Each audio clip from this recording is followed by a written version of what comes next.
Good evening. Welcome back to another episode of the Same Old Arsenal Team Talk. I am your host, Dan Potts, and I've got a fantastic smile on my face tonight, and I can't think why. We're going to go into why very, very shortly, but I am absolutely delighted to be welcoming back Sophie Nicolau from Highbury Squad. Soph, how you doing, darling? I'm doing great this morning. Thanks very much. There's a great saying in Friends, a line that says, I can't remember who says it, but they say, you look like you slept with a coat hanger in your mouth, and that's you today. And I know why. Absolutely, you know why. And I'm loving the hair, Soph. Absolutely loving the hair. Oh, thanks. It's my first haircut since COVID started. And this used to be my hair. I do the old, I put it in the F-it bucket. You know what I mean? Hair grows back. And so just got rid of it all. So, yeah. Thank you, though. Matt, you're welcome. And it's great to have you back on. Always a pleasure.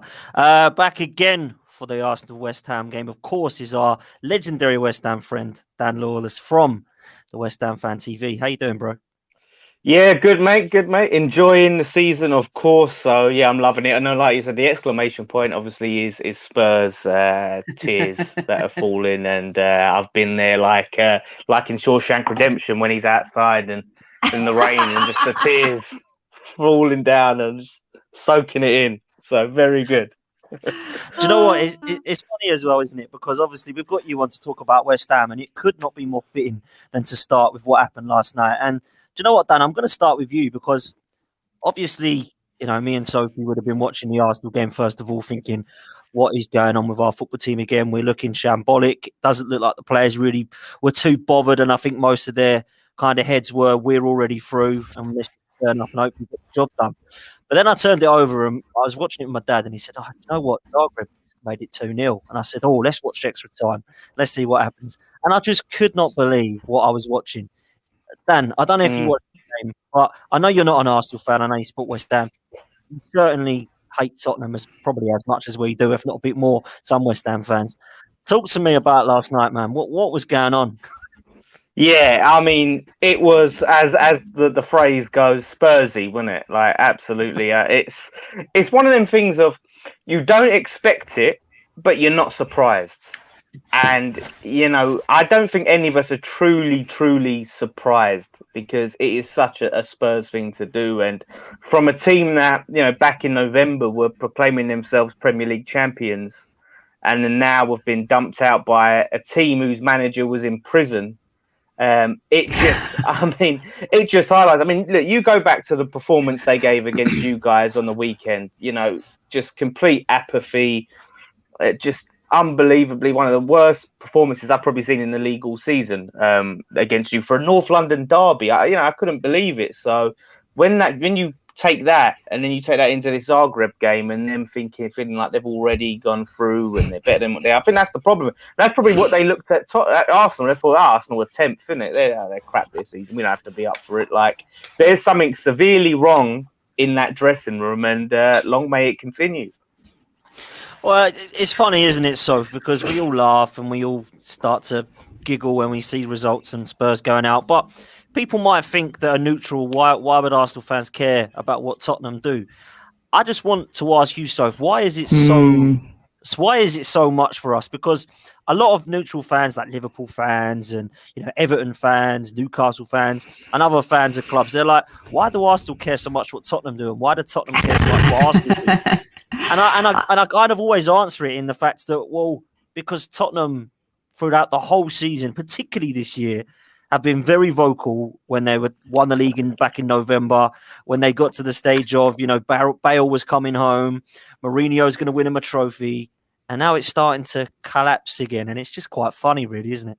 Yeah. I think there's certain rivalries that are friendly, like Liverpool and Everton is a bit of I say that loosely, but it is more of a friendly rivalry. You got people in the same house, and you tend to have that. I mean, my brother's a Spurs fan. I'm an Arsenal fan. My dad's a Man United fan. My sister's a Man United fan. But there's something underlying about certain rivalries, like Manchester United versus Liverpool is a fiercer rivalry than United City or Liverpool Everton. Celtic Rangers is a hatred rivalry. And I think Tottenham Arsenal is that. And I believe the reason why we are so engrossed in their results over the last period is because they've been better than us in the league. They've finished in better positions. They've been in the Champions League, but also they've always been labelled this team that can win the Premier League, can win this, can win that. And then in the end, they don't win anything. And I think it's the lauding of the media and this pedestal that they've been put on by the media, especially the golden boy, Harry Kane, and then Son, and, this destructive trio that was supposed to destroy us at the weekend. And it just never quite comes to fruition, no matter who the manager is. And there's a systematic, institutionalized problem at Tottenham about this Spursy thing. I think it's become a cultural issue for them. So we revel in their demise, and we revel in all of those things because we're a media target. We're a dartboard. We have been for years. We were the great Arsenal that have fallen from great heights, Dan. And so now to see their demise and to see them crash the way they have, it's as pleasurable as winning. It's really bizarre. I saw so many people say that last goal by Zagreb, they celebrated it as much, as our goal, as our penalty by Lacazette to win the game in the North London derby. So it's this arrogance and this perceived idea that they're a great big club. And they've not quite lived up to those expectations over the last 5 years that people have been lauding them for. I just love it. I just love seeing this. This is just what makes me smile, just for the pure fact that, we see that Harry Redknapp said they were going to win the league. Bale was coming home. Spurs were going to win the league back in November. How about that new stadium, Dan? That new stadium. The new stadium. Yeah. They sacked Poch because Poch just wasn't going to win him anything. Even though he got him to a Champions League final, they sacked him, get Mourinho in to get him in. This guy is on an amazing amount of money, and they cannot get rid of him because it's going to cost him an absolute fortune. They're going to have to wait until 2023 now. They're just stuck with him. That's what's even better. And Mourinho can come out and be as cocky as he wants, just before the North London derby and say, I don't look down, I only look up. Well, I tell you what, he certainly wasn't looking on BT Sport 1 at 12 o'clock this afternoon to see who his team have got in the next round of the Europa League. So that's the last laugh from me, I tell you that. To lose the North London derby and then get binned out of the Europa League, that is got to be one of the worst weeks as a Spurs fan, I tell you that. Yeah. On that note, I'll just finish with you, Soph, before we start to talk about West Ham with Dan. Obviously, the draw, I would say that was very kind to Arsenal. Would you agree? Listen, no game's easy, but we're on the right half of the draw, in my opinion. We're going to avoid the likes of Manchester United and until the final. So let's see how we get on. As well as we've played against United this season, I was happy to avoid them in the next round. I think that was important. Would I have preferred Granada? Maybe, but they're playing like a bit like a Porto back in the day. Mourinho's Porto that surprised everybody. Atalanta that surprised everybody last season too. Slavia Prague are a bit of a dirty team, and we've seen that. And we're going to need to roll up our sleeves and be really smart about how we play against this team. That was a really poor example of what men playing the beautiful game against Rangers. I mean, the challenge on the Slavia Prague keeper was a disgrace. But what happened after that with regards to the alleged racism and the fight in the tunnel, I mean, this is a team that is going to fight to the death. So we got to be really careful. They're a bit dangerous. But with that said, I'm happy we avoided Unai for now. And Ajax and Manchester United. It is written in the stars for us to play him. It is, isn't it, Dan?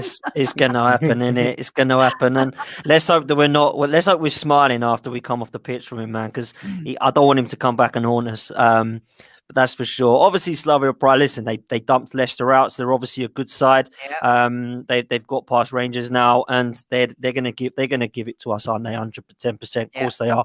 But I'd say it's a kind draw. I didn't want Manchester United. I didn't want Ajax or Roma, if I'm honest with you, and I didn't want Unai Emery just yet. So I'm okay with that draw. Let's see what happens. Dan, I know we haven't got you for long, so I'm gonna talk West Ham.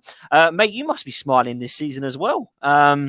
Last time we spoke, mate, I think it was the second game of the season. You come on here and you just lost to Newcastle on the first game of the season, and you were like, "We're going down. We're dreadful. David Moyes has got no hope. We are dreadful." And then did you know what I think it was? It was the Spurs comeback, the 3-3. Since then, your mentality has shifted. You're looking like a different side. Even Jesse Lingard is playing well for you. Where's the credit got to come here? Is it the players? Is it the manager? Is it both? Yeah, I think it's both. And, I need to go back and watch that video because you're right. It was doom and gloom. We'd sold Dean Garner, Noble done his tweet. It was a horrendous time at the time. And honestly, I did think we was going down. Our season prediction had us 18th because of just, the running that we had of the teams that we started with. Obviously, we played you guys, didn't we? We had Liverpool, Man City, Wolves, Leicester, Tottenham. That was like after Newcastle, after run of fixtures. I'm thinking, okay, so we're probably going to be bottom of the table when we come out of that. Morale is going to be an all-time low. The players are upset because they've sold a player against the manager and the team's wishes. So that's what I was like. And we played against Arsenal, and I came out of that thinking like we deserve to, maybe win that game or at least get something out of the game. I was really aggrieved, but I thought, that's just our luck. And then we go and we smash Leicester 3-0, smash Wolves 4-0, drew with Man City. Obviously got the comeback for Tottenham, and then again went to Liverpool and felt like we should have got something. And then it's just been a mad season. But all our signings have been spot on. You're talking about Slavia Prague. We got Souček and Sofar from Slavia Prague, and they have been excellent. Like adapted to the Premier League immediately, and have been two of our best players. So great signings. And then you've got the likes of Dawson, who's been a big surprise package. That was another one. Like, look, I've got a video on our channel where I'm like, what are we doing? Why are we signing this player? Watford fans are telling us it's their worst player. All the Watford fans were laughing at us. They were laughing their heads off. And I'm like, nah, like, what is this guy on about? And he has been flawless. He's been perfect. Apart from that own goal he scored against Man United, he's been a rock, and he should feel aggrieved not to be selected for the England side, especially over Eric Dyer for sure. But yeah, Ben Rama, and then Jesse Lingard in January. What a revelation that's been. So that's sort of given us where we look like, we're going to have that little dip. He's just kept us going. And yeah, we've just been in that top four race consistently where people have expected us to fall away, drop away.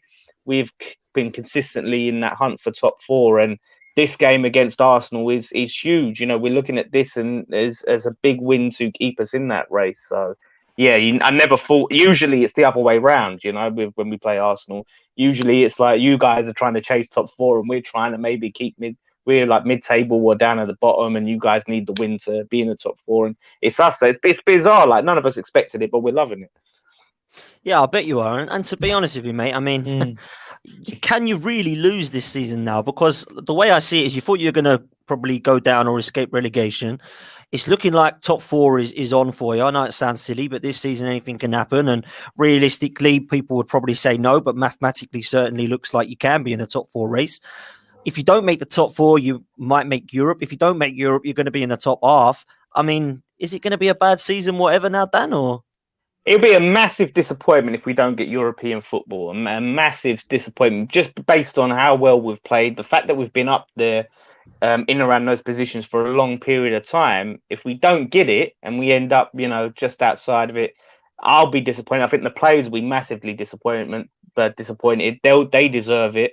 They want it, and the manager deserves and the whole coaching staff. So yeah, for me, I want to at least get Europa League. Like next season, we've got to be up there. And look, with the way we've played on form, we're probably one of the most informed teams. I think it's the second most informed team in 2021 behind Man City.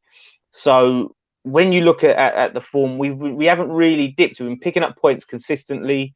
I think the Man United game was our own demise. The Moyes just got it wrong that day. So it weren't like we went to that game and just got smashed and we're like, here we go, we're on the downside here. And, this game against Arsenal, this is going to show us, what we can do and if we can stay in that race. As long as we can keep doing our thing, other teams around us have got European football to play and cups and that. Chelsea are in the FA Cup, they're in the Champions League. Liverpool have got Champions League, and I think they might be in the FA Cup still or not. I can't remember, but yeah. So Man United, you guys, obviously, if you guys were going to do a late top four challenge, obviously you've still got that European football, and you might decide Europa League is the way to go. So we haven't got that. We just need to take one game at a time. And just focus on the league. So I think that's an advantage for us.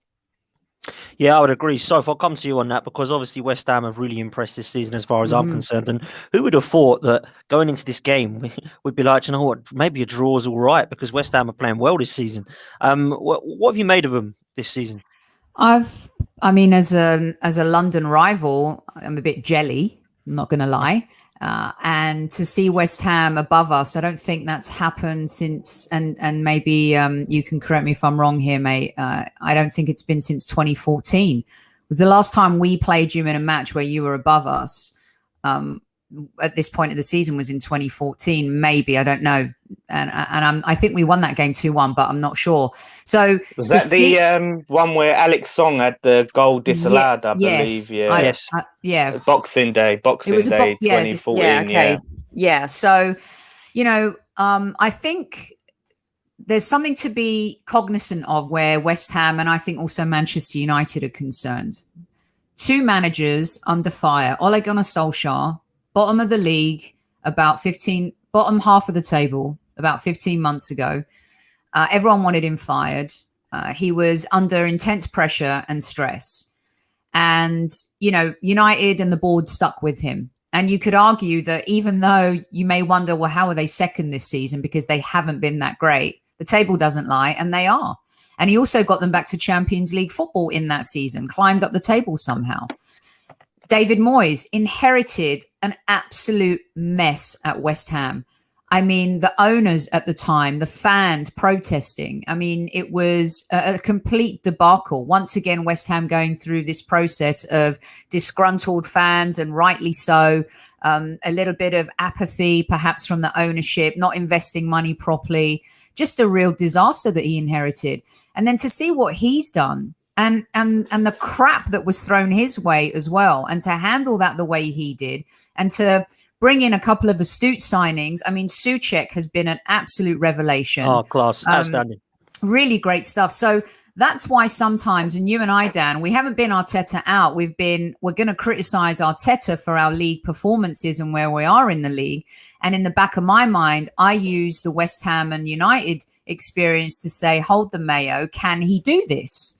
And the proof will be in the pudding around October, November this year, because he's going to get the summer, he's going to get the transfer window. He'll have a team that's completely built in his image, and then we'll be able to truly judge him. And if we're still 10th in November, he cannot be Arsenal manager. So that's the part that gives me a little bit of hope. I mean, what West Ham have done this season, I know it's going to be disappointing if they don't make European football, but it's been nothing short of sensational, in my opinion. And you talk about players that change energy in a team. Bruno Fernandes did it for Manchester United. And Jesse Lingard has given them that extra kick that they've needed in this final act. This new energy, a player who's hungry, wants to prove himself, had that goal to maybe get back into the England squad for the Euros and stuff. So Moyes has been very smart and has handled this team really, really well. And I remember I was having a conversation with Tom from Gunner Talk TV, and he said he would swap West Ham's midfield for ours, even Thomas Partey. And I found that a really interesting comment, because I could never see what Declan Rice was. It's kind of like where someone introduces a family member to you and everyone falls in love with them, and you're like, God, there's something about them I just don't like. I can't put my finger on it. And Declan Rice was that kind of player for me. But again, you got to kind of admit where maybe you're wrong. And he really has come. He's such a important part of that squad, and another example of a young player who can take on the captain's armband, plays fearless football, and is kind of their new Noble, if you like. And so, yeah, I think they've done a brilliant job. We beat them 2-1. I think we rode our luck in that game down a little bit. So it's going to be interesting to see how this one plays out. We have really good luck against West Ham. I think they've only won 3 of 24 against us at home. We have a really good record against them. And I think we've got the best record against them of any other team in the Premier League. Honestly, it does my head in playing Arsenal. The amount of times, the amount of times where, we play games against Arsenal, play really well. We look like we should win. And somehow Arsenal just pull out the win. The game at I was going to say Highbury, at Emirates last season, the last game before lockdown we played. That was another one where we felt really aggrieved coming out of that game. There's just several times we've played it. Obviously there was a few, there has been games where Arsenal have dominated it, but just so many times we'll play against Arsenal, we'll do really well, and somehow we end up losing the game. So that's why I really want to win this game. I want to win this game because I'm so sick of it. I'm just absolutely sick of it. Not just for the top four, but yeah, I am sick of it. But Sophie, I think, made an interesting point about obviously Moyes and Arteta, and obviously what Arteta needs to do next season. And it is funny because Moyes and Arteta sort of both took their roles around about the same time. Mm-hmm. So we was in a situation where I think we finished 16th that season after that, and then you guys finished 8th. But now obviously Moyes, so they've both been in the job same time, but now Moyes is obviously 5th and Arteta's 10th, and it seems to me that Arteta has escaped quite a lot of criticism. I know he's had some thrown his way, but not from me or Sophie. No. But for a club Dan? like It's because he won the FA Cup. It's because he won the FA Cup. That's why. He's ridden those love coupons for a while. It's interesting, and we was talking on our channel about Arsenal because because West Ham fans, to us, the FA Cup, that's a dream. That is an absolute dream. And what I was trying to explain to them is, to Arsenal, the FA Cup, of course, it's great. It's a great trophy, but in the grand scheme of progressing the club, Champions League football does so much more for Arsenal in terms of getting you back to where you want to be, rather than winning that FA Cup. Because the Champions League football, it brings prestige. You're playing against the best teams in the world. You're attracting better players. More money is coming in the club. Kroenke might want to invest a little bit more. So it pushes you back to where you want to be. So the FA Cup doesn't really do that. The FA Cup gives everyone a nice feel-good moment, gets you into Europa League, of course. But that's it. So that's why I think it's so much more important at this time to get that top four. You know what's interesting, Dan, is that we attracted players like Aubameyang, Lacazette, Thomas Partey, Gabriel, Kieran Tierney, who was playing Champions League football without Champions League football. So that tells you a little bit about the pedigree of Arsenal Football Club. It's still regarded as a top club to play for. I think sometimes a mistake being a big club versus form in the Premier League. Manchester United and Arsenal lost legendary managers and fallen from grace. There's no doubt about it. And it shows you how hard it is to replace a long-term manager. I mean, look, it's not easy, right? But you're right. And I would think that West Ham fans were a little disappointed with how Moyes, maybe that was the blip for him this season in how he handled the FA Cup, because you guys could have, I think, made a charge in the FA Cup. And I totally agree with your comparison that for us, it's lovely to win, and I love winning trophies. But getting back to the Champions League because of the fiscal rewards, it's not that we can win it, but we need the money in order to grow, like you said, and attract those other players. But the fact that we have been able to attract those players without Champions League football is incredible. And you're right, the approach, and that approach brings me, what you said with the FA Cup, brings me into this game, really, because what annoyed me, and it's the same we did against Man United before. I said we treated that like that was the Sir Alex Ferguson Man United. He went out like that, like we need to go and stick everyone behind the ball and try and nick something, and that's really not the case. We've shown what we can do, and it's the same with Arsenal. I don't want us to turn up thinking we're playing the bloody Invincibles. When we're running against Arsenal, we have to respect what Arsenal can do, because even though you're 10th, you have quality attacking players. Okay, Aubameyang has not been the Aubameyang that we've seen in the past. He's missed a lot of sitters and things like that. But you've got other players. Saka's coming through the ranks. Lacazette, he's fairly inconsistent, but he's shown on his day what he can do, and there are quality players there. So although we have to still, of course, respect Arsenal, just not pay too much respect in this game. That's what I don't want to see, and I don't want to see Noble start either, as much as I love him. Yeah, I think he's one of those players, Noble, that's just coming to the end of his career now, but he's so loved at the club that obviously when he plays, it's kind of I don't really want to see him, but I love him type thing. And I get that feeling, because we've had that with some of our players in the past, trust me. Dan, before I kind of let you go, because I know you've got your other show on soon, two things. I'm going to ask you for a prediction, but I'm going to quickly get your opinion on Arsenal this season and Mikel Arteta before you do that, mate, if that's all right. Yeah, no worries. I'm okay to stick around for an extra 10 minutes if you want, because Oh, those sweet. guys will start kick things off, and I'll just jump in as soon as I'm done. But yeah, no, Arsenal. It's been a weird one this season, because it's been like that, innit? It's been up and down and up and down. You had that long period where you was on that long run of losses, and you have to think that maybe if there were fans in the stadium, the pressure would have got to Arteta to the point of maybe they might have had to pull the trigger. I don't know. I've heard a lot of talk has come out that the board are behind him, but we heard that about Unai Emery as well. So it's just I don't understand with Arsenal in terms of a lot of the fans say I can see the progression, and I don't. You guys watch Arsenal every week, right? I know you two said you're sort of criticize Arteta more than others, but a lot of Arsenal fans I say I can see the progression, I can see where we're going, I can see what we're doing, and I think have Arsenal really progressed from last season? Like are Arsenal better now, not just in league table, but are they better in any way than they were last season? Even the amount of goals scored and stats like that, and the decline of certain players. I don't think Arteta is the man to take Arsenal. I think Arsenal is a top quality manager.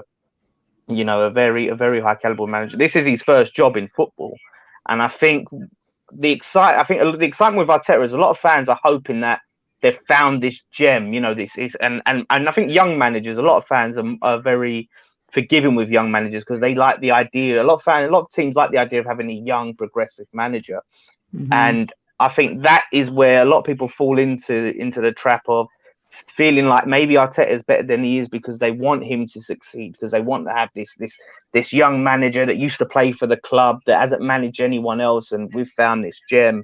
And I just don't think Arteta could one day be a top quality manager, but I think he's going to have to do what everyone else does, and he's going to go through a few clubs and things like that. I can't see him being the man that's here for like 5 years, 10 years, or anything like that. And it's one of those ones. I can't, next season he has to get Arsenal back in the Champions League. You have to be in the Champions League next season for me. If he doesn't do that, and like Sophie said, if you're floating around 10th, in October, he has to go. He said to Willian when he signed Willian came out and said, "Yeah, no, Arteta told me we can win the Champions League in 3 years." Well, you're not in it for the first year, which means you've got to then get in it next year. So he's got to get in it. Then he's got to try and win it the year after. So it's. Yeah, like I said, it's a tough one for the fans. I do feel sorry for a lot of the fans where you've gone from these good times. And I do feel sorry, and I don't, because we haven't had those good times. So I do like other fans, like you and Man United. I do think it's a bit of a rite of passage. You've got to go through this. You've had all the good times. So in a way, you've got to go through that. But yeah, I don't think he's the man. You'll always have that FA Cup against us in the 80s. You will, mate. You always have the 98. And last team at Highbury, first team at Emirates. We'll always have that as well. You know what? There is that in it. There is that omen. But Dan, this is why you and I get on, man, because we just speak real. We see what your eyes don't lie to you, and what you've said there is what I've been saying all season. Yeah, none of this. Trust the process, which we've been trusting for 16 years, by the way, not 16 months. All this, we're making progress. We only lose 1-0 now, not 4-0. All this sort of rubbish that I keep coming up with. And somebody else who agrees, big up to Kenny, by the way. Kenny Ken's in the chat.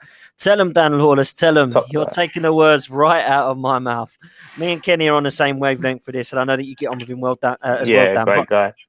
Has he fixed his internet? Has he fixed his internet yet? Do you know what he has? Someone's paid for his Wi-Fi, I reckon. I offered to pay for it on your last time I was on your show. That's what I was saying. But I look at it now and I think to myself, we are starting to get results. Soph, with Arteta, I know me and you're on the exact same wavelength in terms of Arteta moving forward. We've got ourselves into the next round of the Europa League, albeit very scrappily last night. We won the North London derby. We've put on a little bit of a run in form, starting to see a little bit more of that style, which I started to see a few towards the festive period of some triangle passing, some high off the ball pressure. And I saw it against Spurs in the North London derby. I thought Ødegaard and Smith Rowe off the ball were sensational in terms of their running. We just need to see some consistency now, Soph, before I start getting excited. Am I right? No, 100% right. And consistency has been our Achilles heel. I posted something earlier today where I said we've got to bounce back from a really disappointing result last night. You can't beat Spurs and play like that in a North London derby and then lose at home to Olympiacos, who aren't even as good as they were last year when they knocked us out. And a couple of people jumped on me in the sense that, oh, you're so sensationalistic. It's like, wow, the acceptancy of mediocrity at Arsenal Football Club has become a pandemic in itself. And I think that we've sunk so low in the league that these itsy bitsy results here and there have become acceptable. But what's happened in this surge since January? You've had the introduction of a player like Martin Odegaard, who's a player that we've completely missed in that role. He's been really good and effective, does a lot of the things that maybe you don't see all the time, but the way he opens up spaces, his touches, he thinks 2 passes ahead. He's actually smarter sometimes than Aubameyang's runs. And I say that respectfully because Aubameyang just hasn't been in the game this season. I also think we play better with Lacazette. I think Lacazette offers more, can hold the ball up better. I think that he integrates really well with Saka and ESR, has done well with Odegaard as well. We had missed Thomas Partey in midfield. There's no doubt that a fully fit Thomas Partey is going to be quite the player in the Premier League. He's operating on 65% of fitness right now, probably. Clearly, you can see he's not his real self. He swapped and realized that you can't play Bellerin. He was squeezing square pegs in round holes earlier, trying to fit. And I would say some of his favourites kept playing Bellerin. He even made Mustafi captain in a game. He kept playing Kolasinac. He was trying to do things and rely on these senior players that he quickly realised around December, these guys really don't work. And so here we introduce ESR more. Saka comes of age even more so. And the younger players, Tierney's emergence in the team and his leadership, it's like we stole him from Celtic for 25 million. What a player. But you hope that players like him and Partey aren't injury prone because you see what they do when they're in the squad. So yes, have we made progress? Dan mentioned the league form table. I think Arsenal are in the top 4 of that since January, but the league starts in August. I don't want to hear this nonsense about since January, since December.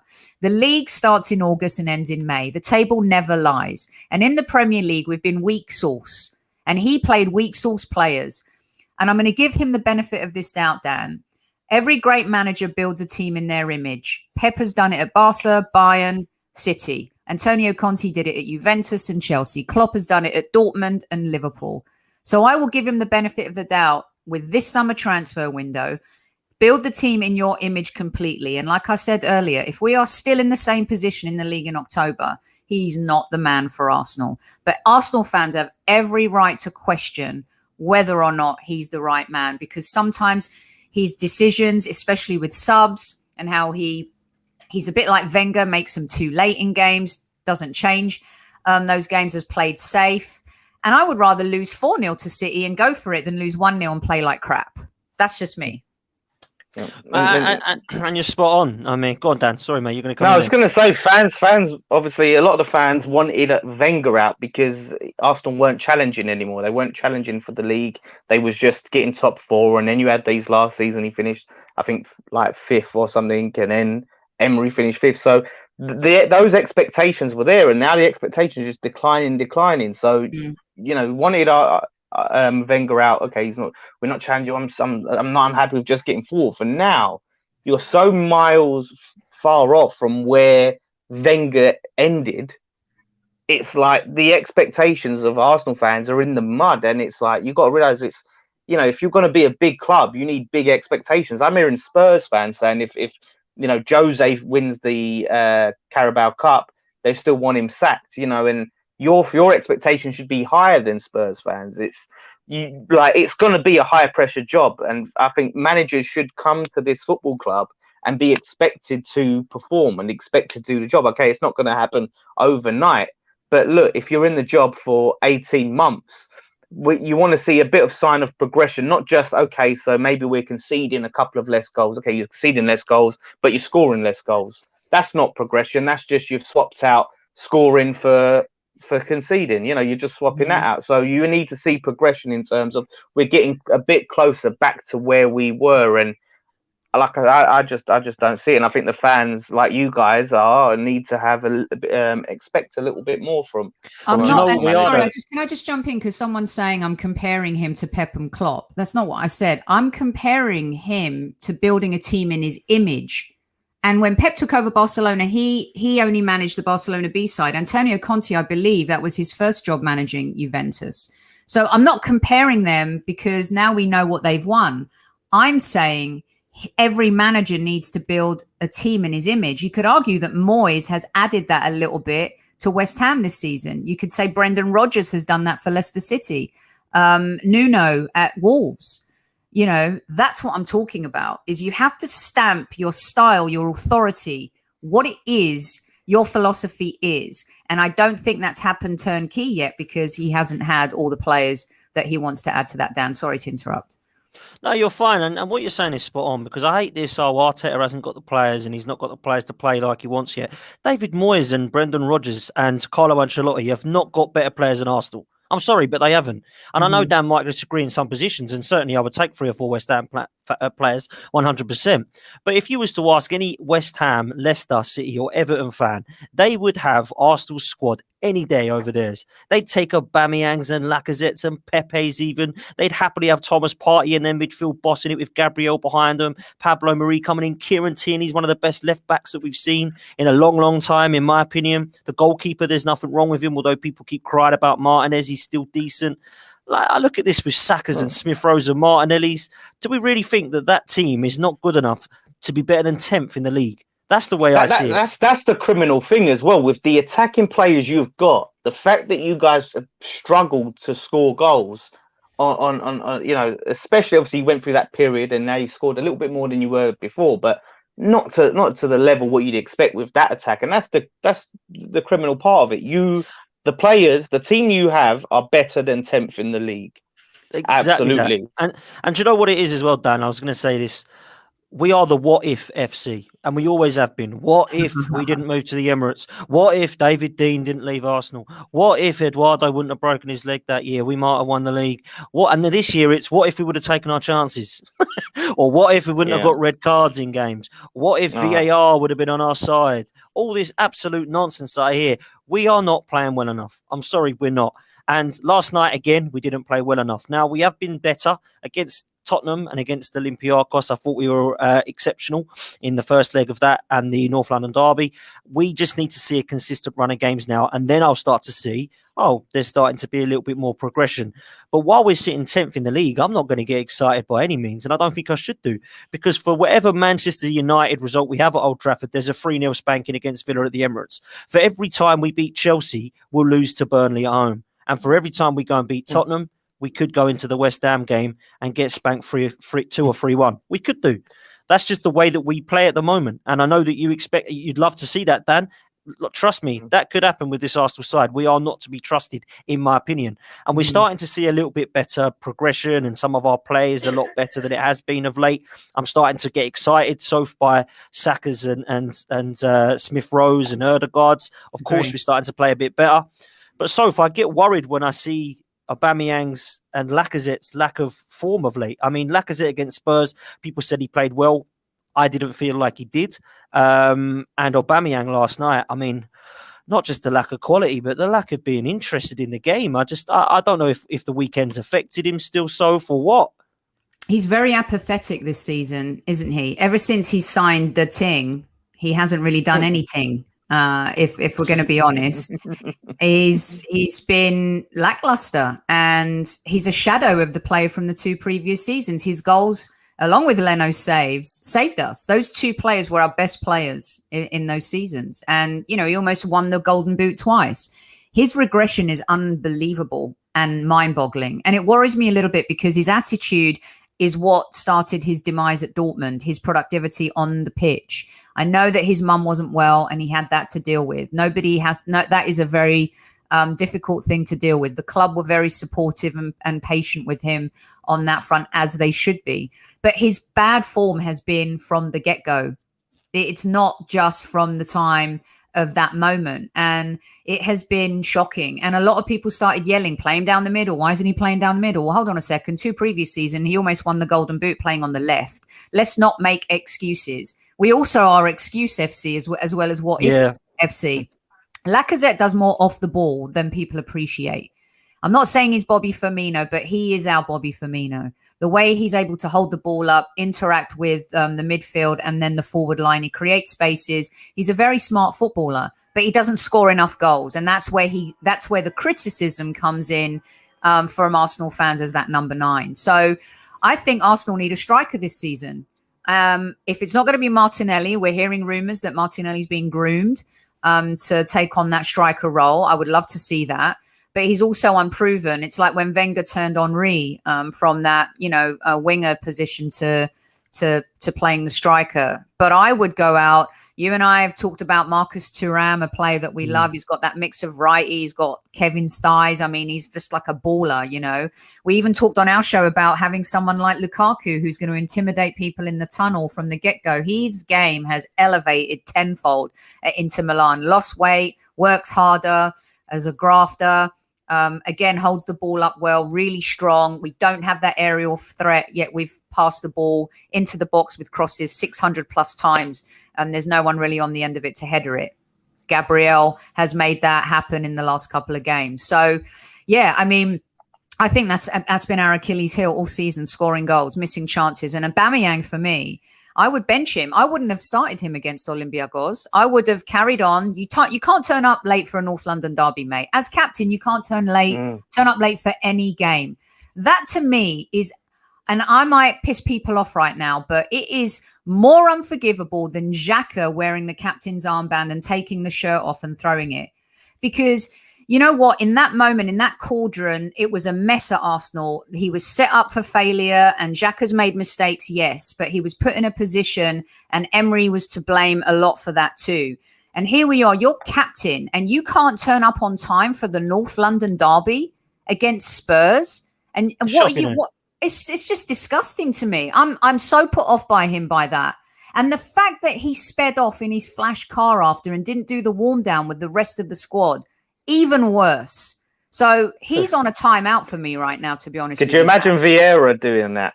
Honestly, any other player doing that? I don't get it. You just can't behave that way. And I think if I was Arteta, I would have shown a little bit more balls here and kept him on the bench, kept Lacazette up front, and not played him in the Europa League game. Make him earn it. He hasn't earned it this season. Yeah, listen, so if I couldn't have said it better myself, I think that the Aubameyang situation has been a frustrating one. I didn't like Mikel Arteta for coming out and saying it. I thought it could have been dealt with a little bit better, but I totally agreed with his decision to drop him. I thought it was just inexcusable to turn up late to any game, let alone that game. And like you say, to drive off and not be interested. There's been no come out apology. There's been no, I've got this wrong. I've had some stuff going on. It won't happen again. Nothing like that. It's all just been shoved under the carpet as far as he's concerned and moved on. And he plays again on last night. And I thought he was shocking. Absolutely shocking. So who knows what's going to happen with him? Dan Lawless, I've got a question for you, sir. Aslan Khan is asking, Dan Lawless, if you could sign one Arsenal player, who would you want? I know I asked you last time, and Aubameyang, I think, was mentioned. A couple of players I think you went for. Who would you go for, mate? Oh, that's a tough one. You put me right off Aubameyang right now, honestly. But no, to be fair, like it would have to be a strike. It'd have to be a forward player because that's what we need. We need someone to be in that position. And I mean, Saka looks promising. I'd be very interested to see if he can break the sort of Arsenal academy curse where they start out brightly and they look like they're going to be the next thing, and then they just don't quite make it.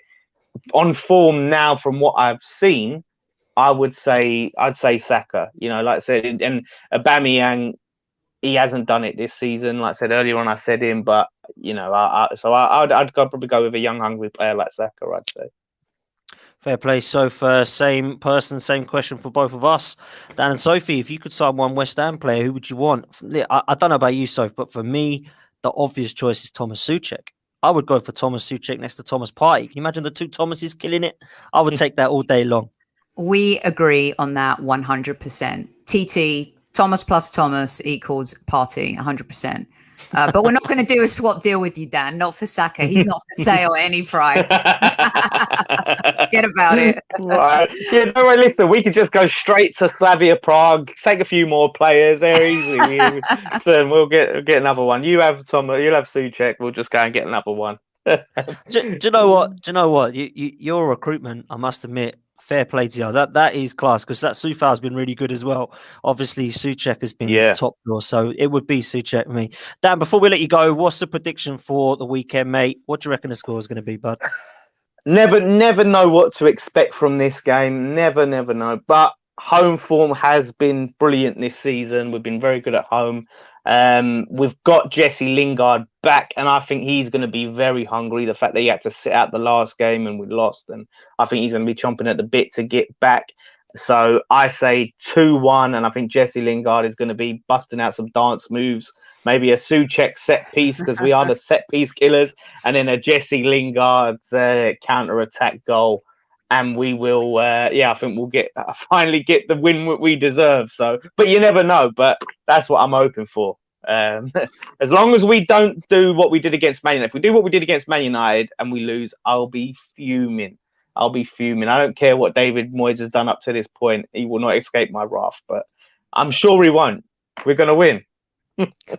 Very optimistic. Dan, absolute pleasure having you on as always, mate. Where can people follow you? And for the West Ham fans listening, if there is anyone, how can they come and watch you now, mate?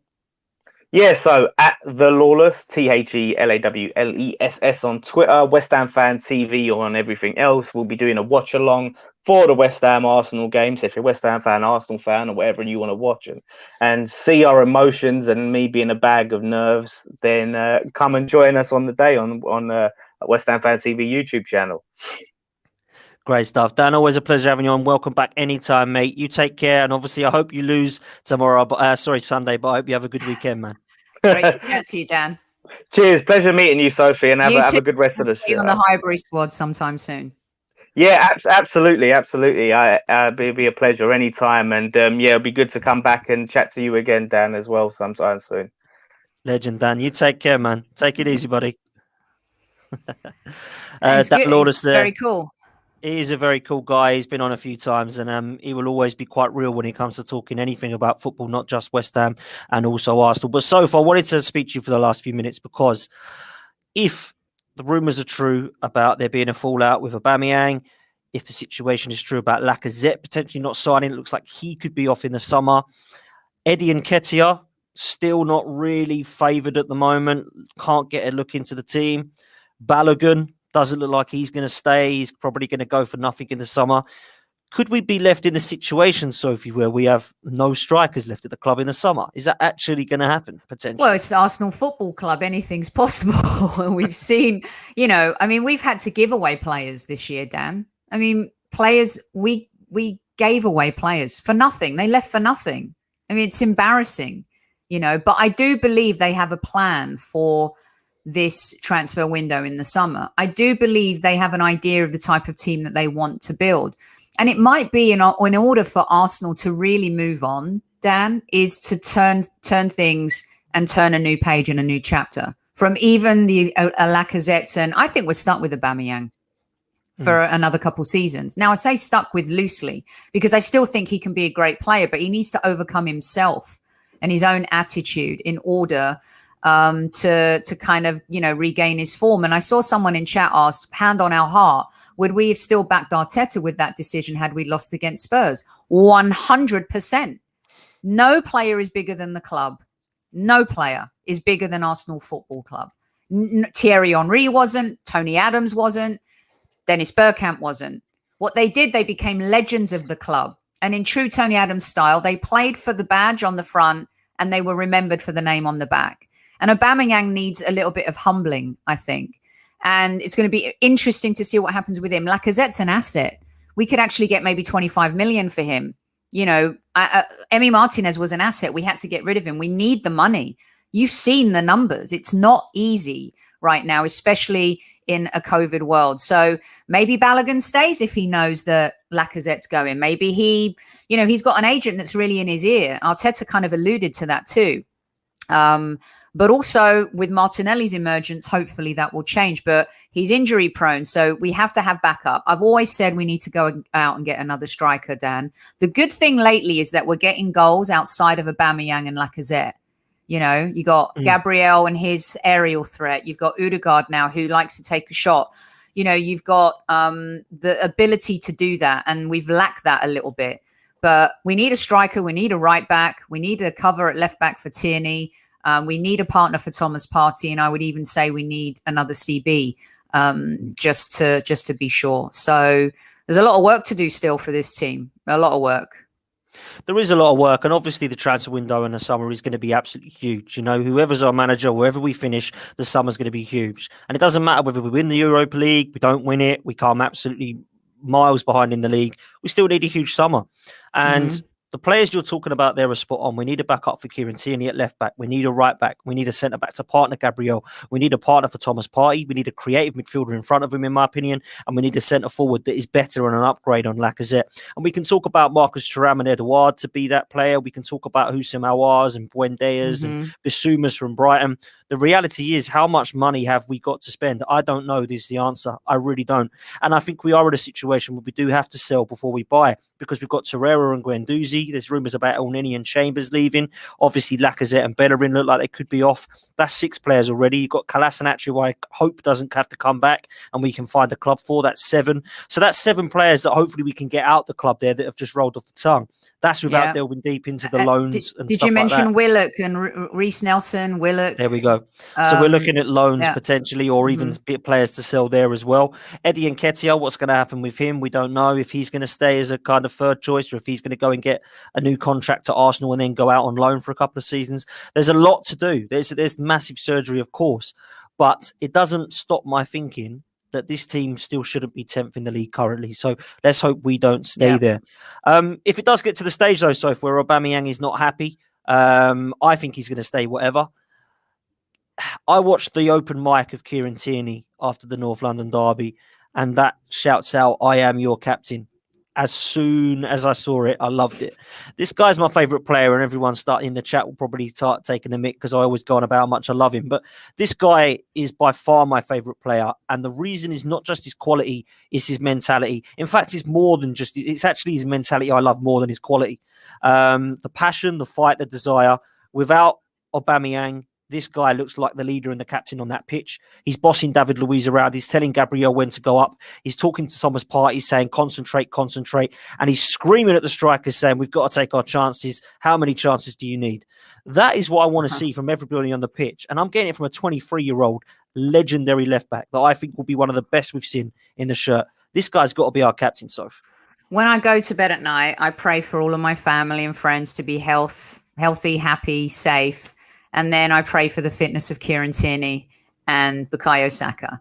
And I say that jokingly too, but it's so true. He has become the most important player for this team. Saka is too, but Tierney is the engine and the driver for everything. Think about how much of our play comes from where he starts. You know, think about how many crosses he puts into the box, and sometimes they're futile because nobody's there. You've put it brilliantly. I don't even need to repeat it because what you just said is absolutely bang on and spot on. I think he's ready to take on the armband. I would personally, to show everyone who's boss at Arsenal, if I was Arteta, and people say, oh, don't do that in the middle of the season. It would disrupt the... Xhaka was stripped of the captaincy when he did that.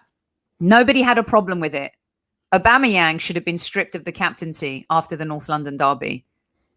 We're going to take the burden off you. You don't need to worry about being Arsenal captain. We just want you to score goals, right? But in the summer, he's not the captain, he's not the leader. And people say, oh, who cares about captain anyway? It's very important. It's an important role off the pitch and on the pitch. It gives the team an identity, and it gives the team a sense of, you know, he can bring on other leaders. He can help other players grow. I think Saka's grown playing with Tierney. I think ESR's grown. This young crop of players, they're the future of Arsenal Football Club. Arteta, don't keep relying on the senior players who keep letting you down, you know. And for me, Kieran Tierney, he's boss, 100%, and could easily take on the armband right now.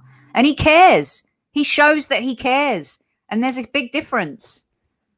I love him and I want to see it happen next season, whatever. I don't care if Aubameyang's here or not. Lastly, Soph, before we go and get your predictions, I want to talk about Martinelli because he did come on last night for 10 minutes. We have seen it before in the Europa League against Benfica where he come on for 10 minutes and wasn't very impressive. Last night, I thought he played very well when he came on. He looked lively. Are we going to start to see him regularly now, do we think? I think that we've been really smart with managing him. I think that, clearly he's recovering from a bad injury. We've seen how that's been for Bellerin. We saw how that was for Rob Holding. We don't want to rush him back, but this kid comes out and plays like he's a caged animal. The hunger in his eyes is unbelievable. The tenacity that he has is incredible. And in 10 minutes, he created this energy and this shift and this change that was really just impressive. I'm hoping that the stories, and Kev was talking about this on the show last night too, about how, they're working with him in terms of this striker role. I think that he's fantastic. He's talented. 8 million that we paid for him. One of the steal deals in the last 10 years of Arsenal Football Club. Hope that he stays injury free, Dan. He's a very special player. And I hope that we utilize him in the right way. Now is the time. We cannot afford to miss this moment with these players. Saka, ESR, Tierney, Martinelli, Gabriel, Thomas Partey. Do not screw this up.